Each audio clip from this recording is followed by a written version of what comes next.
you all are safe and welcome back to your Hindi class. Today I am here with chapter 13 शुद्ध भाव ग्रहण। क्या होता है शुद्ध भाव ग्रहण? चलिए आइए देखते हैं।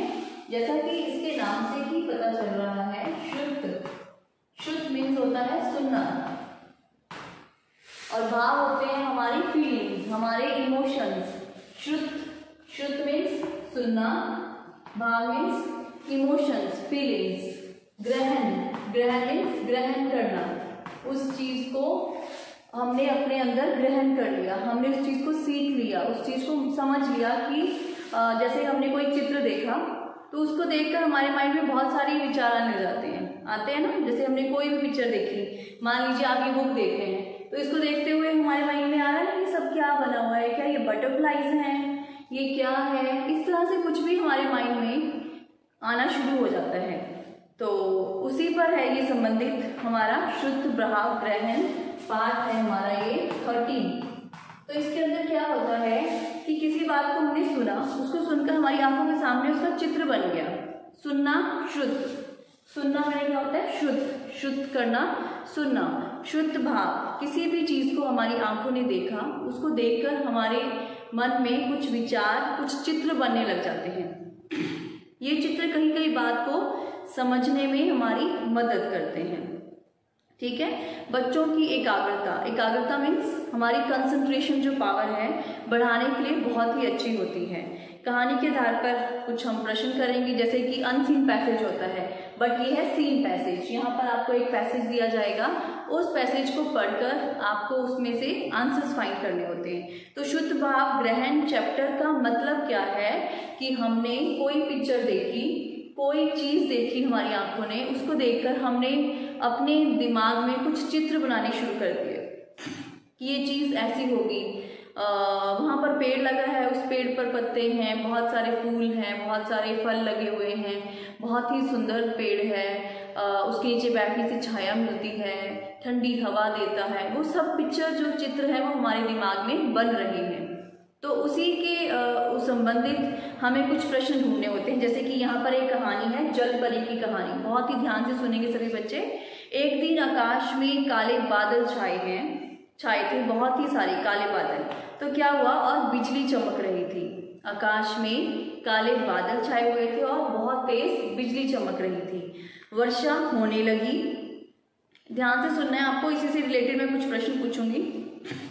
रचना और सागर नदी के किनारे खेल रहे थे। दो बच्चे थे, कौन कौन थे? रचना और सागर। रचना लड़की का नाम है और सागर लड़के का। तो क्या हुआ, खेलते खेलते दोनों भीग गए। जब बारिश हुई तो दोनों भीग गए बारिश में। वे रेत में से शंख और सिप्पियां ढूंढ रहे थे। रेत में क्या ढूंढ रहे थे वो? शंख और सिप्पियां होती हैं छोटी छोटी। अचानक रचना को एक शंख मिला रेत में से और सागर उस शंख को कान पर लगाकर सुनने लगा। तो उसमें से कोई रो कर क्या कह रहा था? मुझे निकालो। यानी कि उस शंख के अंदर कोई था, पुकार रहा था। रचना ने भी सुना। रचना ने पूछा, तुम कौन हो? कहाँ से आवाज आ रही है? वह बोली, मैं जल परी हूँ और मुझे एक जादूगर ने इस शंख में बंद कर दिया है। तुम एक बार यह शंख बजा दो तो मैं बाहर आ जाऊंगी। रचना ने शंख को बजा दिया। शंख कैसे बजाते हैं? ऐसे करके बजाते हैं ना, मंदिरों में शंख देखा होगा आपने, बहुत तेज, बहुत ही अच्छी ध्वनि होती है शंख की। तो रचना ने शंख को बजाया और जलपरी बाहर आ गई। उसने दोनों बच्चों की इच्छा पूरी करने की एक मणि दी। यानी कि वो जो दोनों बच्चे थे, क्योंकि उन्होंने हेल्प की जलपरी की, तो उन्होंने बोला कि ये मणि है, इसके थ्रू तुम अपनी कोई भी विश पूरी कर सकते हो। दोनों खुश होकर घर की ओर चल दिए। तो चलिए, आपने बहुत ही अच्छे से आई थिंक कहानी सुनी होगी। तो अब इसी कहानी से संबंधित कुछ प्रश्न करने चलते हैं। रचना और सागर कहाँ खेल रहे थे? अगर आपने सुना है ध्यान से तो आपको पता होगा, रचना सागर, रचना और सागर, रचना और सागर कहाँ खेल रहे थे? ठीक है। सबसे पहले आपको थोड़ी की होती है डेट। आज है 1920 और 10 20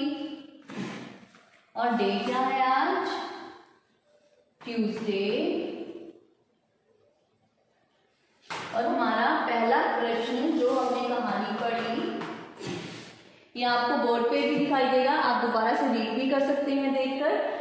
एक बार फिर से प्रश्न बोलती हूँ, रचना और सागर कहाँ खेल रहे थे? अगर आपने स्टोरी को ध्यान से पढ़ा है तो आपको समझ आ जाएगा कहाँ खेल रहे थे। एक बार दोबारा से रीड कर देती हूँ, जहां तक ये प्रश्न का आंसर आप ढूंढ सकते हैं वहां तक। एक दिन आकाश में काले बादल छाए थे, बिजली चमक रही थी, वर्षा होने लगी। रचना और सागर नदी के किनारे खेल रहे थे। खेलते खेलते दोनों भीग रहे थे। तो क्या इस 3-4 लाइन्स में इसका उत्तर मिला आपको? मिला ना? यस। कहाँ खेल रहे थे वो? नदी के किनारे। कहाँ खेल रहे थे? नदी के किनारे। तो हम कैसे लिखेंगे? रचना और सागर नदी के किनारे, नदी के किनारे खेल रहे थे। ठीक है, इजी है ना? समझ आया? अगला प्रश्न है, रचना को क्या मिला? बताइए, सुना है आपने ध्यान से? बताइए बताइए, रचना को क्या मिला था वहां पर? रचना को क्या मिला? बहुत ही इजी है अगर आपने ध्यान से सुना। रचना को वहां क्या मिला? एक बार फिर से पढ़ देती हूँ, आगे पढ़ देते हैं थोड़ा सा। खेलते खेलते दोनों भीग रहे थे और वे रेत में से शंख और सिपियां ढूंढ रहे थे। अचानक रचना को एक शंख मिला और सागर उस शंख को कान पर लगाकर सुनने लगा। अचानक क्या मिला था? अभी मैंने रीड किया। यस, शंख। तो हम यहाँ क्या लिखेंगे? रचना को एक शंख मिला। समझ आ रहा है ना सभी को? अगला देखिए, शंख में कौन रो रहा था? हमारा जो टाइटल है इस कहानी का वो कौन है? जलपरी। तो कौन था शंख के अंदर? सभी को पता चल गया? यस, शंख में कौन रो रहा था? रो रहा था। तो बताइए क्या उत्तर होगा? अभी अभी मैम ने बताया आपको। यस, वन वर्ड आंसर है। कौन था वो? जलपरी। यस, तो यहां हम क्या लिखेंगे? जलपरी। शंख के अंदर कौन रो रहा था? जलपरी। जलपरी क्या कह रही थी? कि मुझे शंख से बाहर निकालो। जलपरी ने दोनों बच्चों को क्या दिया? क्या दिया था? सोचो। एक बार मैं रीड कर देती हूँ दोबारा से, आगे से। उसको शंख मिला, उसने कान पर लगाकर सुना। उसमें कोई रो रो कर कह रहा था, मुझे बाहर निकालो, मुझे बाहर निकालो। तो एक जादूगर ने मुझे इसके अंदर बंद कर दिया है, तुम एक बार शंख बजा दो तो मैं इससे बाहर आ जाऊंगी।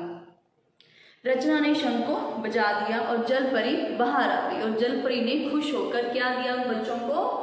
दोनों बच्चों को इच्छा पूरी करने की एक मणि दी और दोनों के दोनों खुश होकर घर चले गए। क्या दिया था? मणि।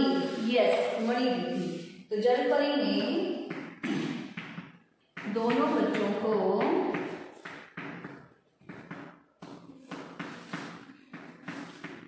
क्या दिया?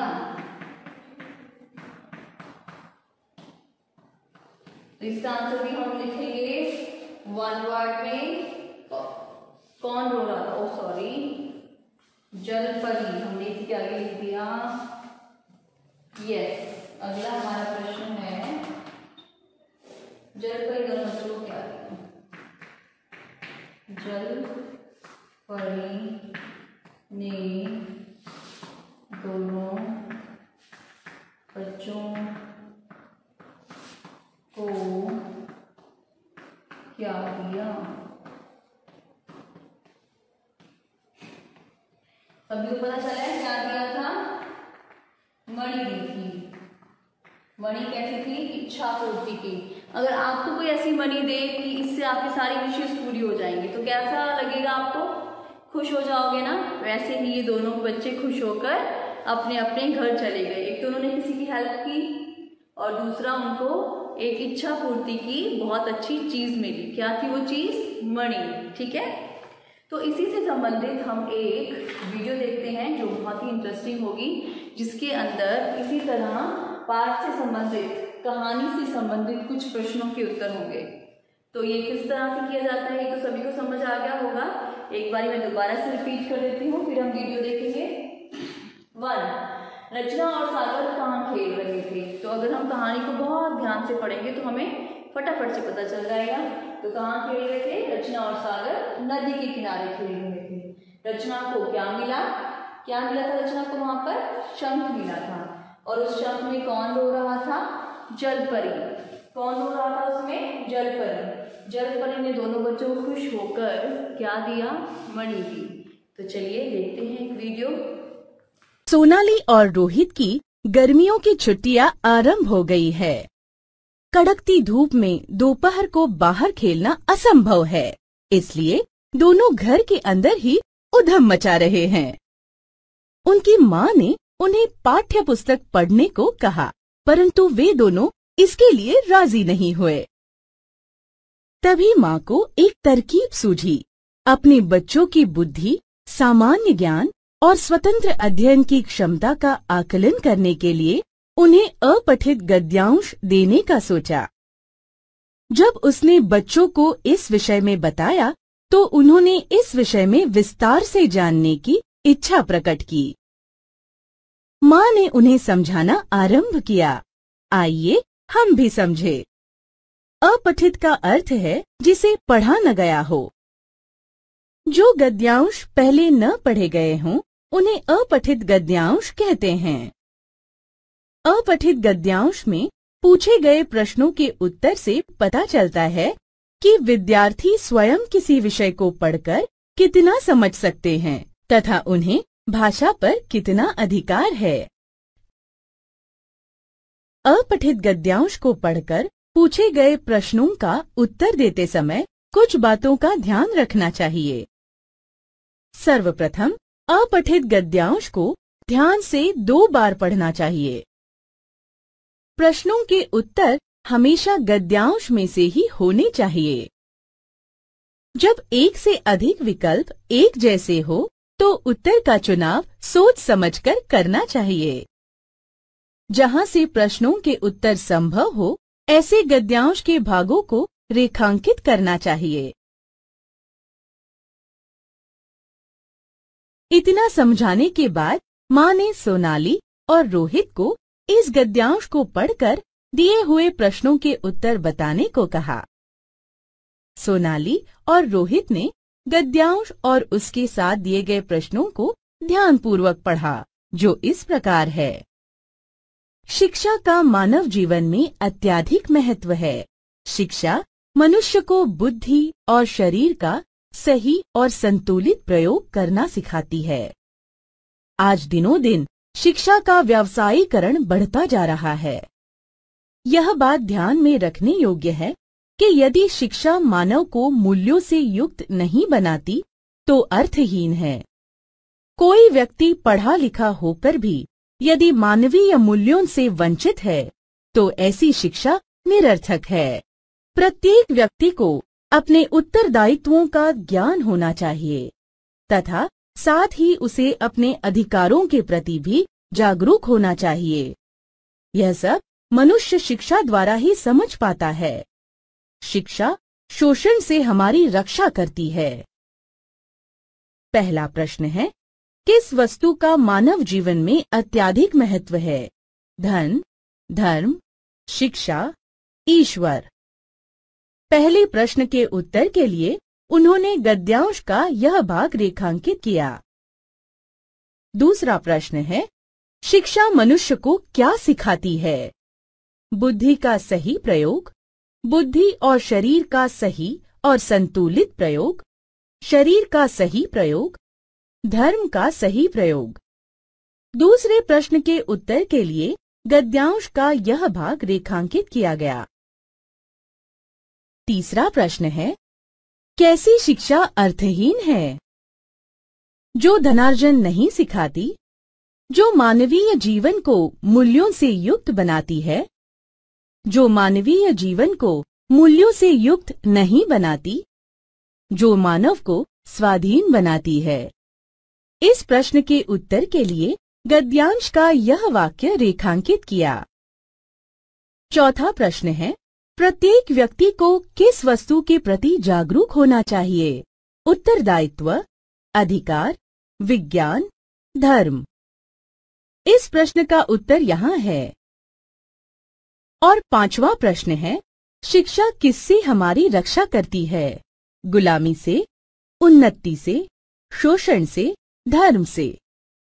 और अंतिम प्रश्न के उत्तर के लिए इस भाग को रेखांकित किया गया। यह सब पढ़ने के बाद उन्होंने पहले प्रश्न के उत्तर के लिए गद्यांश के इस भाग के अनुसार सही विकल्प चुना, शिक्षा। इसी प्रकार दूसरे प्रश्न के उत्तर के लिए इस वाक्य को देखकर सही विकल्प चुना, बुद्धि और शरीर का सही और संतुलित प्रयोग। तीसरे प्रश्न के उत्तर के लिए रेखांकित वाक्य के अनुसार सही विकल्प चुना, जो मानवीय जीवन को मूल्यों से युक्त नहीं बनाती। चौथे प्रश्न के उत्तर के लिए यह भाग देखकर सही विकल्प चुना, जो है अधिकार। और अंत में पांचवें प्रश्न के उत्तर के लिए इस भाग को पढ़कर सही विकल्प चुना, शोषण से। जब उन्होंने प्रश्नों के उत्तर अपनी माँ को दिखाए तो वह बहुत प्रसन्न हुई। तो बच्चों, आपने देखा किस तरह से वीडियो में आपने शुद्ध भाव जो है हमारे, हम चित्रों को देखकर अपने दिमाग के अंदर बहुत सारी पिक्चर्स, बहुत सारे चित्र बनाना शुरू कर देते हैं। उन्हीं चित्रों के थ्रू, उन्हीं चित्रों के कारण हम कुछ कहानियों में से कुछ प्रश्नों के उत्तर जो हैं वो ढूंढते हैं। तो आपको ऐसे ही कुछ कहानियाँ, ऐसे ही कुछ पैराग्राफ दिए जाएंगे जिसमें से आपको प्रश्न ढूंढकर उनके उत्तर को देखना है कि उस कहानी के अंदर जो दिए गए प्रश्न हैं उनके उत्तर हम कैसे ढूंढेंगे। अभी मैम ने आपको समझाया और आपने वीडियो में भी देखा, तो सभी को समझ भी आ गया होगा और बहुत अच्छे से सबने किया और बहुत इंटरेस्टिंग भी है ना? इंटरेस्टिंग, क्योंकि हमारे सामने आंसर्स हैं, हमें सिर्फ ढूंढ कर लिखना है कि आंसर कहाँ है। तो आज के लिए इतना ही, बहुत अच्छे से करेंगे और प्रैक्टिस करेंगे एक और पैराग्राफ की। आज का पार्ट कंप्लीट होता है, पार्ट नंबर 13, लेकिन इसी से संबंधित हम 2-3 और पैराग्राफ करेंगे अभी इस वीक में, ताकि आपकी बहुत अच्छे से प्रैक्टिस हो जाए। मीन्स आपको कुछ भी ऐसा मिले, कोई भी पैराग्राफ आ जाए, आप उसके प्रश्नों के उत्तर ऐसे दे दो, तो उसके लिए हमें क्या करनी पड़ेगी? Practice, right? चलो, डू प्रैक्टिस। बाय।